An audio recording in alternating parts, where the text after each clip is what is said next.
In this video, we're going to be covering going from equations in slope-intercept form, y equals mx plus b, and graphing those equations. Then we're going to be going from where we have like words type of things, where we have like a y-intercept or a start amount, and then a rate or a slope, and we're going to be writing those in slope-intercept form. But before we get into that, we got a little background information to go over. So here we go. So let's just pretend Superman is swooping down to save Lois from the clutches of Lex Luthor. This graph models his distance from Lois. So the vertical axis or the y-axis, we're looking for the y-intercept. What does the point tell you? So the y-intercept, there's our y-axis there, or our vertical axis, and the graph touches or intersects the y-axis right there at 240. And then what does that tell us? It tells us that he started 240 miles away. So that y-intercept in this story is the start amount. Next up, find the slope of the line, and then what does that tell you? So for slope, we are going to be looking at rise over run, and then with any of these, we need 2 points. Well, we already identified 1 point there, and there's a ton on here, but let's just pretend to go all the way to the bottom where he actually reaches Lois, and his distance is now 0. So rise over run, so he's going to go down a bunch, and then it's going to take some number of seconds, so he's going to actually go down from 240 miles to 0 miles. So he's going down 240, and then he's going to go over 6 seconds there. So if you want to use those 2 points, those are two fairly easy ones to do.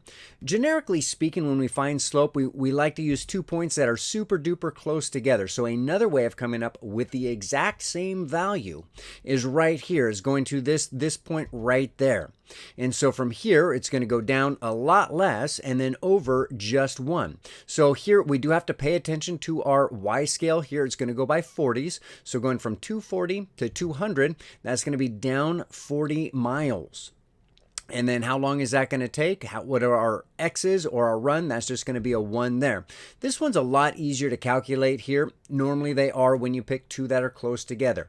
Either way, the slope is going to be negative 40. And then what does this mean? It does mean he is moving towards Lois at 40 miles per second. Okay, so the negative means his distance is decreasing. So he's getting closer to Lois, and then the 40 is 40 miles per second. Let's go ahead and break down the slope-intercept form here. Y equals mx plus b.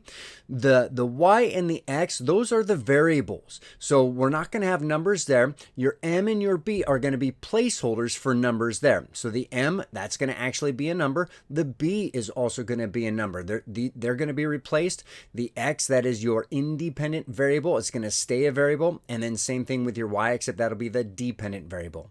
So this m here, that is the coefficient. So a coefficient basically just means it's a number being multiplied to a variable.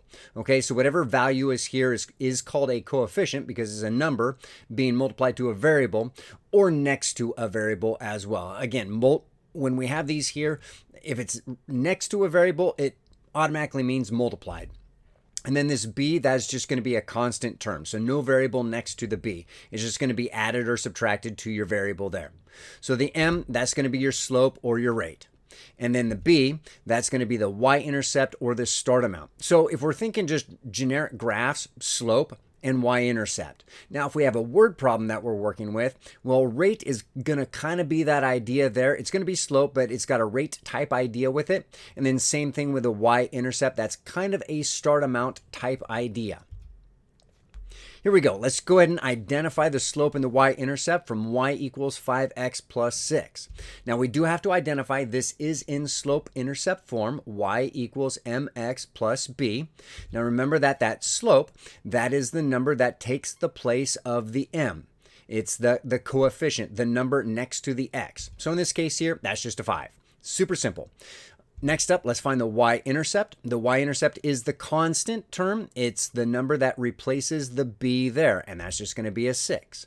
So there's our slope is 5. Our intercept is 0, 6 when it's written as an ordered pair. Here's another one. We're looking for slope and y-intercept. Again, the slope, that's the number that replaces the m next to the variable x there. So that's going to be a 5/3. And then our y-intercept, that's the number replacing the b. So it goes from a plus b, and then here it's a -4, so that it's actually going to be a -4 for our y-intercept there. Now we're going to get into an example. It's got a little bit of different. It's kind of one of those quirk things in math there. So for slope, remember, that's going to be the number that replaces the m. Well, there isn't one. This is just a plain x. So what's a slope? Well, how many x's is this? Well, there's just one x written there. So it's kind of an invisible or a hidden one. Whenever there's not a number in front of the variable, it's just one of them. Okay? So our slope is going to be a 1 there. And then the y-intercept, that's the number that replaces the b. That's just a 0.2. So another little quirky thing that you might see, well, what about y equals a -x? Well, that's just going to be a -1x there. So that's going to be our slope. Now, if you notice on this one, there's no number being added or subtracted to the x variable. So that means 0 is being added or subtracted. So it's a +0. So your y-intercept for this one over here would be a 0. Over here, this one, it's actually written backwards. So this one's not in slope-intercept form, by the way, okay? So you got to start right off with there, but we can easily just switch the 5x and the 6 around because we can move things around when it's addition. But here we wouldn't have to do that. We can kind of just use our brains. So the slope, again, that's the coefficient or the number in front of the x. In this case, that would be a 5. And then your y-intercept, that's the constant term over here. And that's just the +6 over there. So even though this one isn't actually in slope-intercept form, it's still pretty easy to identify the slope and the y-intercept. Now, we are going to be looking, not in this video, but in the coming videos, we're going to be looking at different forms for linear equations or linear functions. So we're in this video, we're talking about the y equals mx plus b slope-intercept form. There's two other forms that are covered here, and just kind of giving you a bird's eye view of what's going on here. So point slope form, there's two different variations, y equals m, x minus x1 plus y1, and then the other version is y minus y1 equals m, x minus x1. And this x1, y1, that is a point on the line.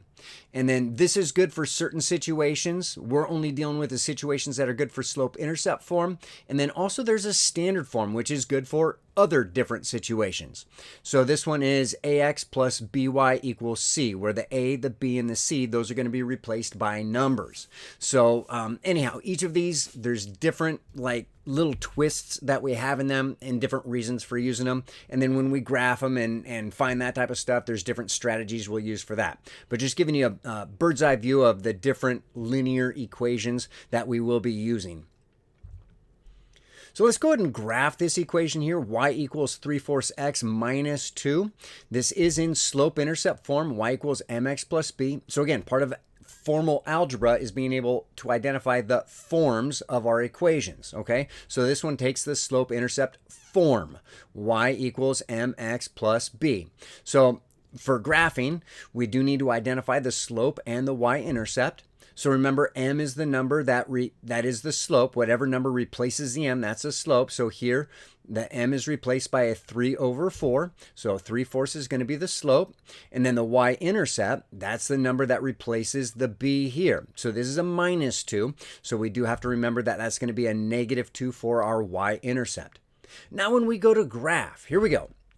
We're going to start with a y-intercept. So y-intercept was right here, -2, or you can just look up here, -2. So right there is -2. There's our y-intercept there.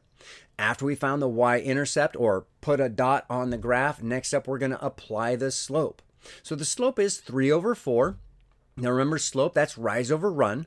So it's already written as a fraction, so it's going to be fairly simple to do that. Rise is 3, run is 4, so that means we're going to go up 3 and to the right 4 from our first point, up 1, 2, 3, over 1, 2, 3, 4, and boom, there's our second point there. For graphing lines, we only need 2 points, and now we're ready to draw the line through it. All right, another example here, graphing this equation. Now, this is in slope-intercept form, y equals mx plus b. So we do need to identify the slope and the y-intercept. in order to graph. So we're going to start with a y-intercept. So remember the y-intercept, that's the number that replaces the b. So b is the number being added to the x. In this case, that is the 3 there. So on our grid, we're just going to go to the 3 on the y-axis. Boom, there's our first point. Now to find our second point, we are going to apply the slope. So the slope, that's the number that replaces the m right there. Okay, so that's going to be a -2. So remember with slope, that's going to be rise over run. So when we think of rise over run, we do need to, at least in our brains, think of this as a fraction. So that's going to be, the rise is going to be a down 2 and the run is going to be over 1. So we do need to think, even though this is an integer, kind of like, a negative whole number, then we still need to think, okay, as a fraction, rise over run, that's going to be down 2, and then we still need to go to the right 1. And boom, there's our second point there. Draw a line through the points, and we got our graph. All right, let's go ahead and have you try this one on your own. Pause the video, then come on back, see how you did. So for the graphing this one, we do need to identify this is in slope-intercept form, y equals mx plus b. And remember the m and the b, that's how we're going to identify our slope and our y-intercept. When we graph, we're going to start with a y-intercept. That's the number that replaces the b. So there's our b there, the constant term. It's going to be a 4. So on our grid, we look for the y-intercept of 4. Boom, it's right there. We found our first point. Then to find the second point, we're going to apply the slope. Slope, that's the number that replaces the m next to the x. It's the coefficient. So that's going to be a -5/3. So it is negative, which means we are going to start by going down. Remember with slope, we're thinking rise over run. So in this case here, the rise is going to be a -5. So we're going to count down 5, 1, 2, 3, 5. And then we're always going to go to the right. Unless you're going backwards, backwards is left on the graph. So we're going to go forwards to the 3 there. So the negative really only goes to the 5 there, not to the 3. So to the right 3, and boom, there's our second point there. Now that we got our 2 points, draw our line, and boom, we're all set. We're going to switch gears a little bit here, and we're going to be going backwards. So go ahead and try this out. Write an equation of a line that has a slope of 5 and a y-intercept of 0, -9. Pause the video, try that out, and come on back. So we do know the slope and the y-intercept. So we're going to use slope-intercept form. So this form, again, it's called slope-intercept form. So if you know the slope and the y-intercept, you use slope-intercept form, y equals mx plus b. For this video, it's kind of obvious because that's what it's over, but when we have like our point slope form and our standard form, it's going to be kind of tricky to figure out now which form are we using here. So start with what you know. You know the slope, you know the y-intercept, slope-intercept form. So here we go. So we're just going to fill in, we got our variables, the dependent variable and our independent variable, and then the m and the b are going to be replaced with the values here. So the y-intercept, that's going to go in for the b. The y-intercept, that's a -9. So -9, or in this case here, a -9 is what replaces the b. And then the slope, that's going to replace the m. It says right here, the slope is a 5. So the 5 is going to replace the m right there. And boom, there we go. Y equals 5x minus 9. All right, go ahead and pause the video. Try this one out on your own. Come on back, see how you did. So here we have a stock that we are buying or selling or trading.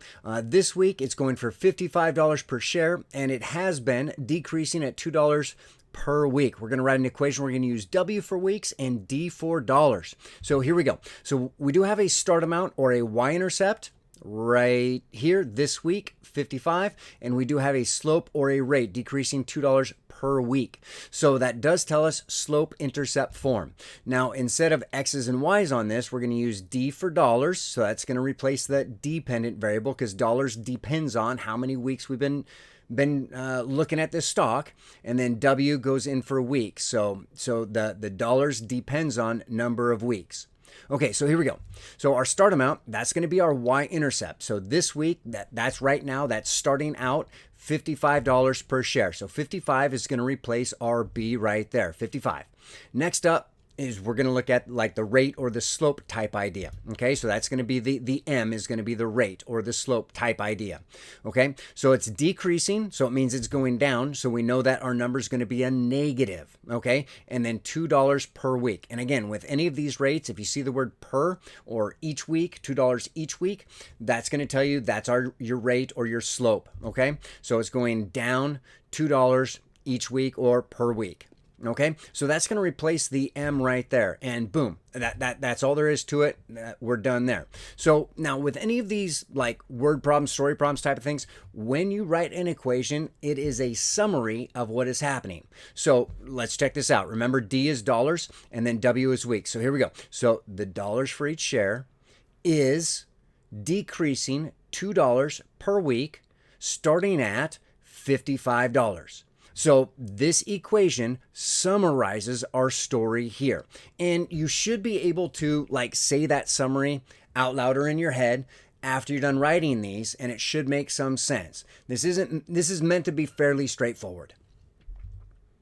So let's go ahead and kind of just wrap this up. So here we have our slope-intercept form, y equals mx plus b, right? The m is called a coefficient because it's being multiplied times a variable, or it's next to a variable. And then constant terms don't have a variable with them. They're just a constant term, so their value doesn't change. Again, the m and the b, those are going to be replaced with numbers. And then the y and the x, that's your dependent variable and your independent variable there. Whatever value is in the place of the m, that's going to be your slope or your rate. And remember, that's rise over run for slope. And then whatever number replaces the b, that's going to be your y-intercept or your start amount. Okay, now remember, when we graph these, we start with a y-intercept and then we're going to apply the slope. And I highly recommend in the back of your notebook, you have a formula section. Go ahead and get this written down here, slope-intercept form.